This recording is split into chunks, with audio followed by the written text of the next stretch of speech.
Hi friends. Now parking is the business of new era అనొచ్చు. ఎందుకంటే parking అనేది లేకుండా మనం బిజినెస్ చేయడం అనేది చాలా కష్టమైన విషయం. నాకు తెలిసిన ఒక ప్లేస్‌లో ఒక కేఫ్ ఉంది. ఆ కేఫ్‌లో బ్రహ్మాండంగా ఉంటుంది ఫుడ్. కానీ అతను పెట్టినటువంటి 3, 4 నెలలకే ఆ కేఫ్‌ని క్లోజ్ చేసేసాడు. దాని తర్వాత ఇంకో కేఫ్ పెట్టారు. అది కూడా అంతే ఒక 6 మంత్స్ రన్ చేసిన తర్వాత అది కూడా క్లోజ్ అయిపోయింది. ఆ కేఫ్‌లో కూడా ఫుడ్ బాగుండేది. ఎందుకు ఏంటి అని చెప్పి నేను ఆలోచిస్తే నాకొక చిన్న లాజికల్ ఇన్ఫర్మేషన్ వచ్చింది. అదేంటంటే కేఫ్ ఏదైతే ఉందో కేఫ్‌కి సంబంధించిన పార్కింగ్ అనేది అసలు లేనే లేదు.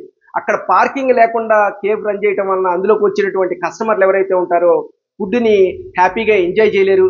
అదే విధంగా కేఫ్ కాకుండా ఇంకే షాప్ పెట్టినా కూడా అక్కడ షాపింగ్ చేయాలన్నా కూడా వచ్చేటటువంటి కస్టమర్స్‌కి చాలా ఇబ్బందవుతుంది.